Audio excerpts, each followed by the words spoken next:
Hello, welcome to graphing.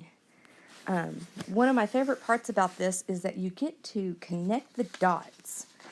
Now, here I'm going to go all the way back to the basics of how and what the Cartesian plane is, just because I want to give you an understanding of where this all comes from. So there's two ways to think about how to set up the Cartesian plane. One is you're drawing two perpendicular lines that intersect at the point 0, 0. To the right is the positive direction of the x-axis, which is the domain of all the x values that you can put into a function. Up is the positive of the range, so all the y values that you get out of a function.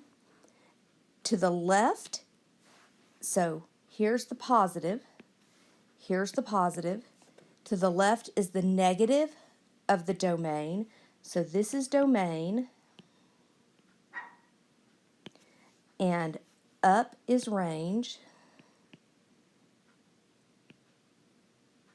And so this direction is domain, and this direction is the negative domain. Up is range, and down is the negative range. All right? Okay, so this is negative. All right? Now, the way we move around the quadrants is we move counterclockwise. So we're going to move this way around the quadrants. Okay? And that comes more into play when we get into sines and cosines. But that's how we move. All the numbers in the first quadrant are going to be positive, positive. So all the points here are positive, positive. All the points here are are negative, positive, because you go backwards and up. All the points in the third quadrant are negative, negative, because you go backwards and down from 0. And all the points in the fourth quadrant are positive, negative. All right? And the origin is always 0, 0 is the origin. All right, so that's one way to look at it. The other idea is to think about this as two perpendicular intersecting number lines, where one number line is the domain and the other number line is the range. So here's your domain number line, goes horizontally, and your range number line goes vertically. So your domain is horizontal and your range is vertical, and they intersect at 0, 0. Again, everything else is true. We move counterclockwise from each quadrant. Your points in the first are positive, positive, negative, positive, negative, negative, and positive, negative. So that's two ideas of how to set up a Cartesian plane. For those of you that are in education courses, this is very important for the way that I will teach the class, and you need to be able to explain how to set up a Cartesian plane. You also need to be able to explain what each point corresponds to in an ordered pair. That x is the direction or the distance from the y-axis, because you're moving, so here's the y-axis, and when you go from x, you're moving this direction, and y, you're moving from the x-axis. All right? The other thing that you need to know about x and y is that x are the points in the domain, and y are the points in the range. All right? So x are the points in the domain, and y are the points in the range. The next thing that we're going to talk about is the Pythagorean theorem. Now, I am really big about, everybody says, oh, well, I know the Pythagorean theorem. It's a squared plus b squared equals c. Really? It's a squared plus b squared equals c? Well, what if I say this is C, this is A, and that's B. The Pythagorean theorem is not A squared plus B squared equals C squared. It is for this triangle, it is A squared plus B squared equals C squared. Okay?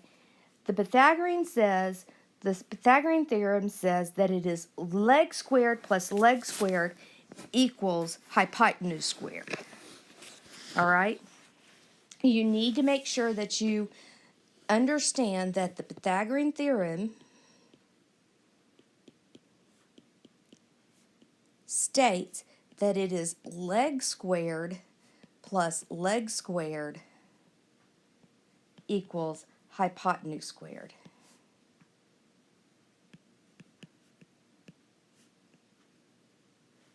All right? This triangle right here violates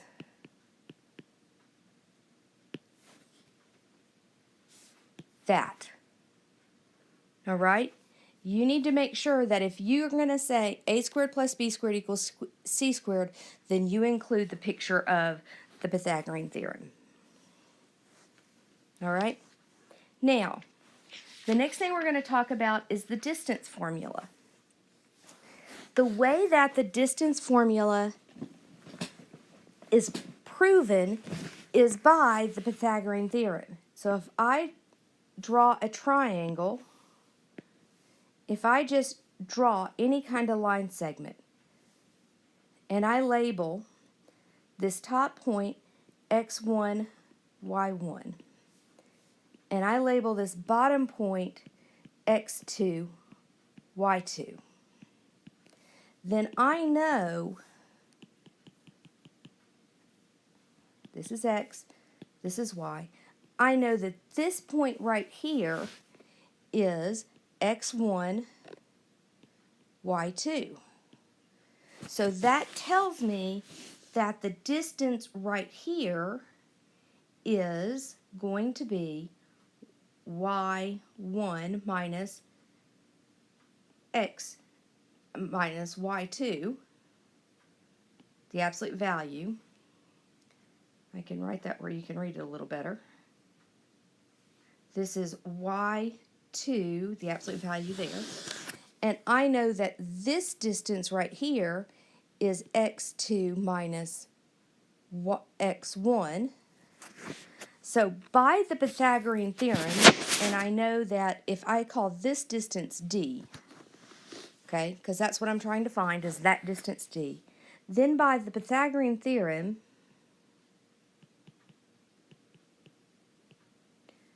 I know that d squared equals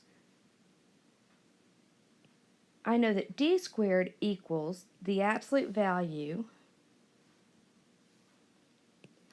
of y1 minus y2 squared plus the absolute value of x2 minus x1 squared.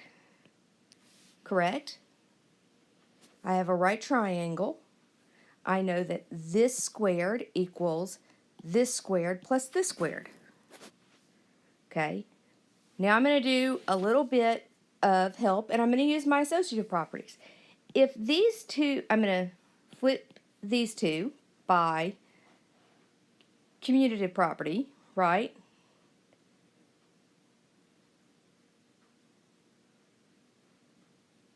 Or by associative property.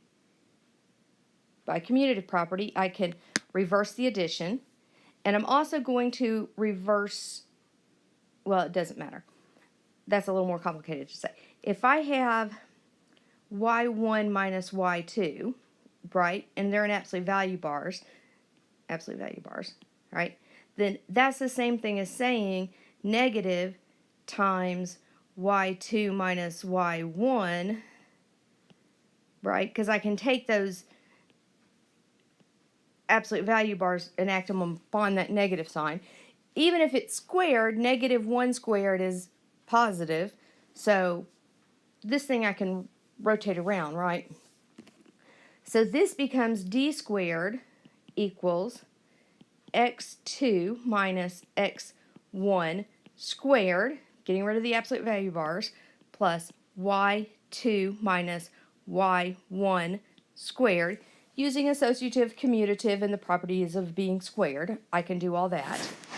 Now, I can extract roots and say that d equals plus or minus x2 minus x1 squared plus y2 minus y1 squared, right?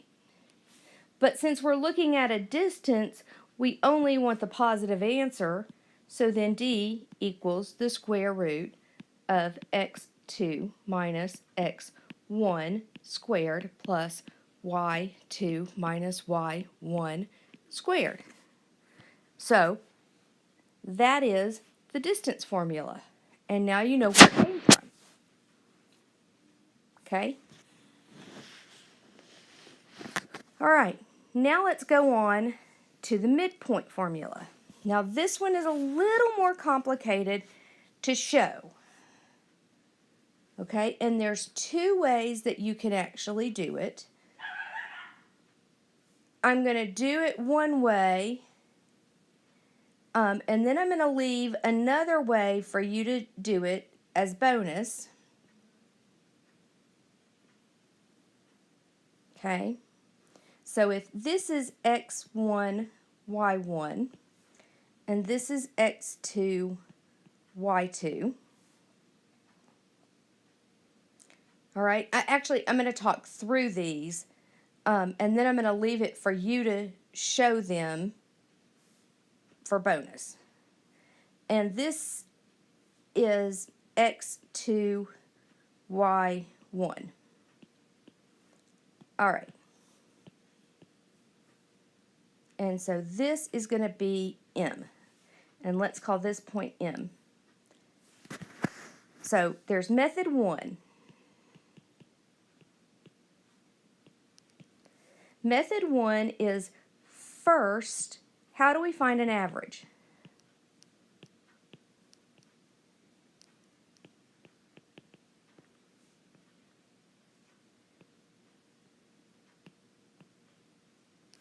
Okay, the first way we find an average between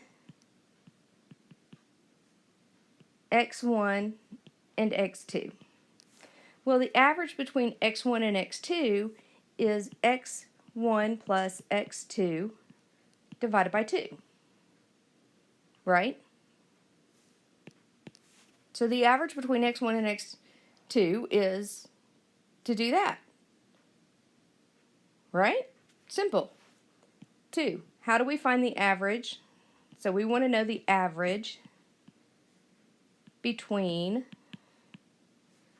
y1 and y2. So that's going to be y1 plus y2 divided by 2. So then the midpoint, it's real simple, is M equals that point, x1 plus x2 divided by 2 over y1 plus y2 divided by 2. Okay, so that's method 1. Method 2, and we're having a non-spelling day. Method 2 is that we call this distance right here D1. We call this distance right here D2. And we call this distance right here D3. And this is your bonus. Your bonus is to show that D1 equals D2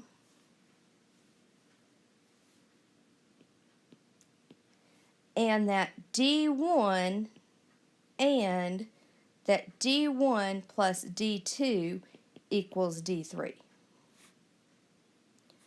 Where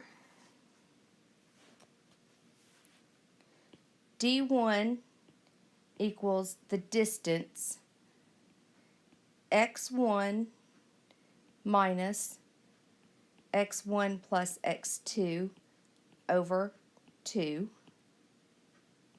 squared plus y1 plus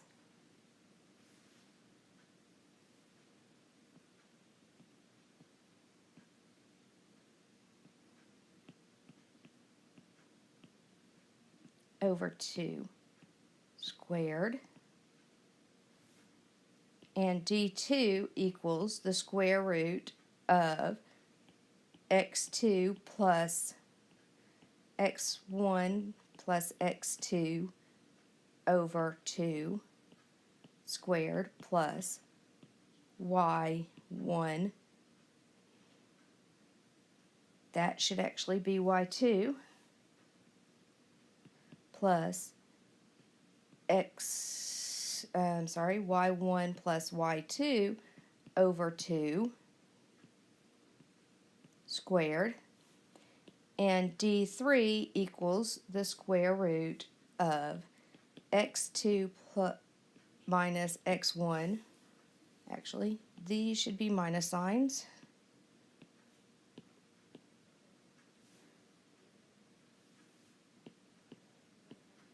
Plus y2 minus y1 squared.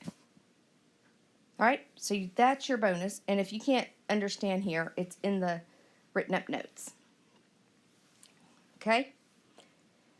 Next, what we're going to talk about is how to graph using a table. So this is my thing about, we get to connect the dots. All right, and in some areas, this is not taught anymore. Some people call this a t-table. It's really called an x and y table by mathematicians. So what you're going to do is you're going to draw x and y, and this is why they call it a t-table, which doesn't make sense to me. What you do is you pick values of x and you put them into this function, into 4x minus 5, and find the value of y. So I'm going to pick 3 values of x. And typically I pick a negative value, so let's say -1, 0, and 1. So I pick a negative value, I pick a 0, and I pick a positive value. For a line, you only have to have 2 points. But for any other kind of function, you typically have to have 3. All right? So if I put -1 in here, I get 4 times -1 minus 5. So that's -4 minus 5 is -9. So for 0, I get 4 times 0 minus 5 is -5. And for 1, I get 4 times 1 minus 5 is -1.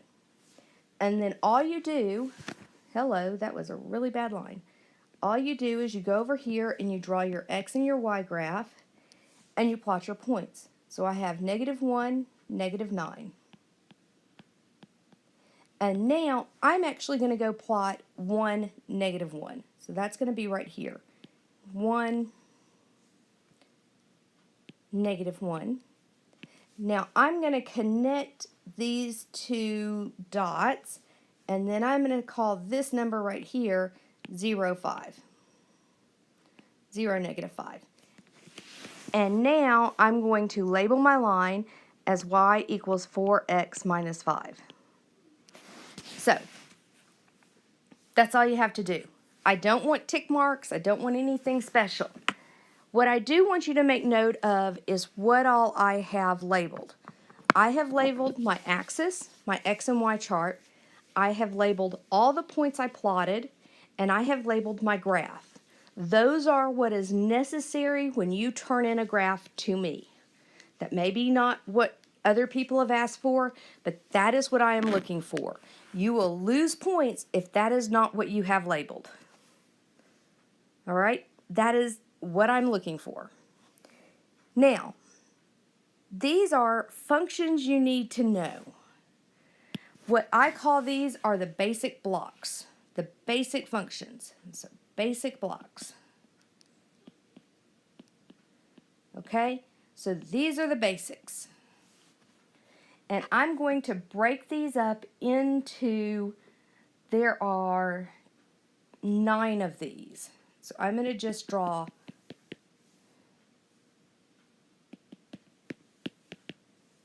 2, 3,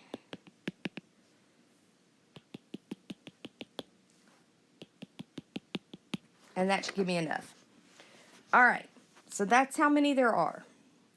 And I really have left enough room here. So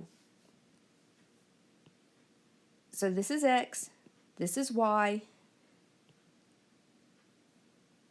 There's my graph. And this is Y equals 1 over X. And that's A. All right. Here's B. Here's X. Here's Y. And yes, I know I said them backwards. And this is Y equals X cubed. Here's Y. Here's X. And this is Y equals X squared. Oh, I have an extra row here. Here's X. Here's Y. Oh, that was bad. Here is Y equals the absolute value of X. All right. Sorry. Here's X. Here's Y. Here is Y equals the square root of X.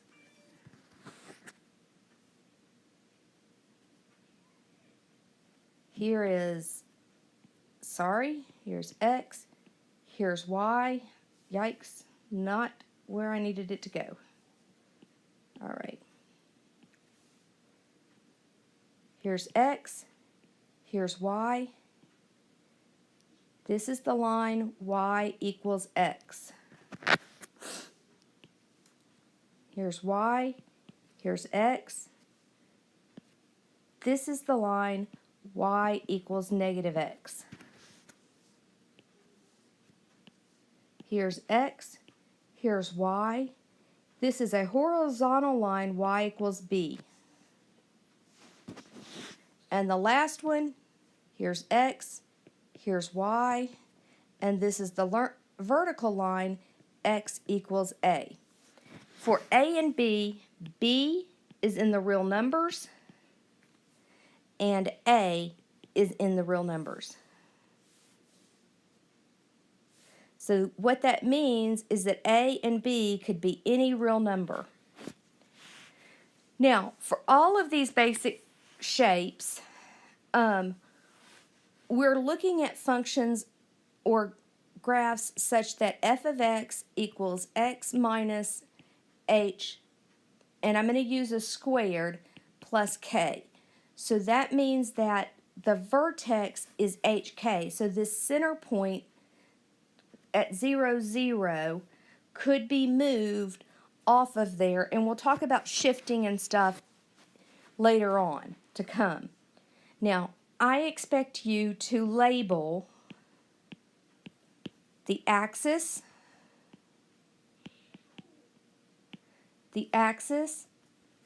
I expect you to label points, and by label important points, and by that I mean the vertex or any points that you find, like if you need 2 points to graph a line, or if you've shifted off an axis or something like that. I expect you to label the function. So you notice how I have x equals a, y equals the square root of x, y equals 1 over x. And I also expect you to label any asymptotes. And we'll talk about asymptotes later, but it would be like for 1 over x, you have an asymptote at y equals 0 and x equals 0. And so we'll talk about those more to come. But, and usually you only have asymptotes for 1 over x, x squared, and the square root. But that usually doesn't come into play for most of the functions that we're going to be dealing with. So, but those are the 8 basic graphs that you need to know how to graph. The next thing we're going to talk about now are intercepts. And we're going to find intercepts, and then we're going to talk about the equation of a circle. So let's get on to intercepts and how to find them. The points, intercepts are called the points where points. I'm going to stress this. These are points where the function crosses the axis. Okay? So it's not a number. If I say give me the intercepts and you give me a number, you'll get counted off. Okay? The intercept is the point where it crosses the axis. So these are x and y values. All right? So if I'm looking for the x-intercept,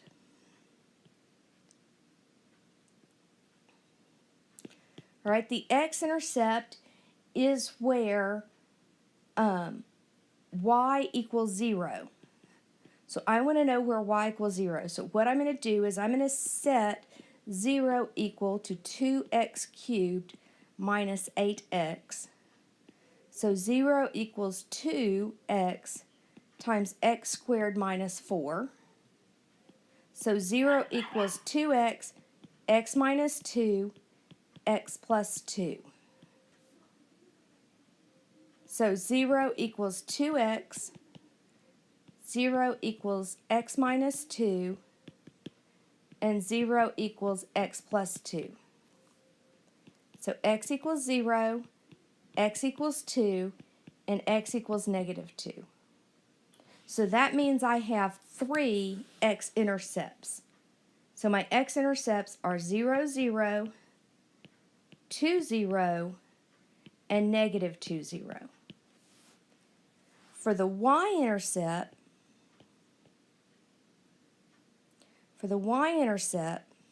PT, for the y-intercept, it's going to be where x equals to 0. So that's just y equals 2 times 0 cubed minus 8 times 0, which is 0. So the y-intercept is only 0, 0. Now, because this is a cubic, I should realize that the graph is going to look, something like x cubed. So it's going to go through 0, negative 2, 0, and 2, 0. And so and I know that it's y equals 2x cubed minus 8x. And I know because this first value is positive, I know that it's going to go up like this. That the ends are going to go up and the bottom on the left is going to go down. So I know that this end is going to go up and I know that this end is going to go down. So that tells me that it's going to look something like that. Because this value is positive. So just knowing a little information will tell me a lot of data. Just knowing a little bit will tell me a lot. All right? Now let's talk about the equation of a circle. All right? So, first, I want to derive the equation of a circle. So I'm going to use this picture right here.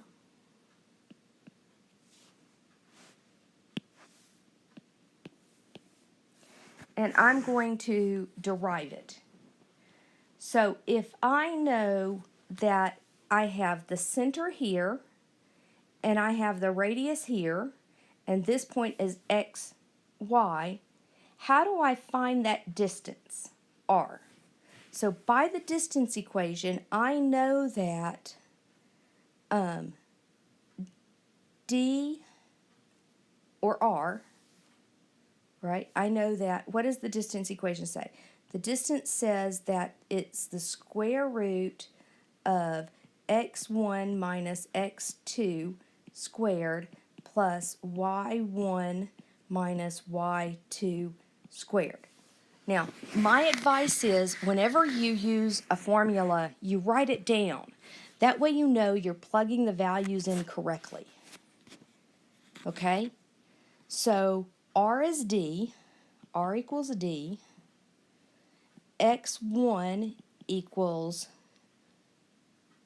x, y1 equals y, x2 equals h, and y2 equals k. So now if I plug all these values in, I'm going to get r equals the square root of parentheses x minus h squared plus y minus k squared, right? Now if I square both sides, then I get r squared equals x minus h squared plus y minus k squared. And that's the equation of a circle. All right, now that we've derived that, let's go back and let's do our question.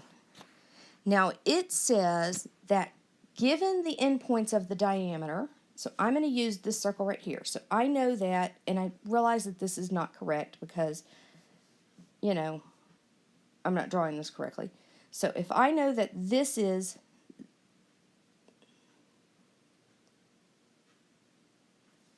undo. Okay, yeah, okay. So say that if I know that this right here is -4, -1, and I draw that, and I know that this is 4, 1. So what I need to do is the midpoint, if that's my diameter, then I know that the midpoint equals my center. So let's find the value of my center. So how do I find my midpoint? Midpoint is x1 plus x2 over 2, y1 plus y2 over 2. So let's do that. So that's -4 plus 4 over 2, -1 plus 1 over 2. So my midpoint is 0 over 2, 0 over 2, which is 0, 0. So my center is now 0, 0. All right, so I know my center is 0, 0. Yay! So now I need to find my radius. So that tells me that HK equals 0, 0. So what else do I need to write the equation of the circle? So now I need to find my radius. So I can either find the distance between -4, so 1, I could find the distance between -4, -1, and 4, 1, then divide by 2. Divide by 2, or 2, my radius equals the distance between 0, 0, and let's say 4, 1. How about that? I think I want to do the latter one. That seems a little easier to me. Okay, so let's do R equals, So D equals the square root of x2 minus x1 squared plus y2 minus y1 squared. So R equals 4 minus 0 squared plus 1 minus 0 squared. And I'm going to take the square root of all that. Okay, well, if I subtract 0, then I still get that. So I'm going to take, so that's going to be 4 squared minus 1 squared. Take the square root of that. So R equals 16 minus 1, square root of that. So that's 15, square root of 15. That would be wrong. This should be a plus sign.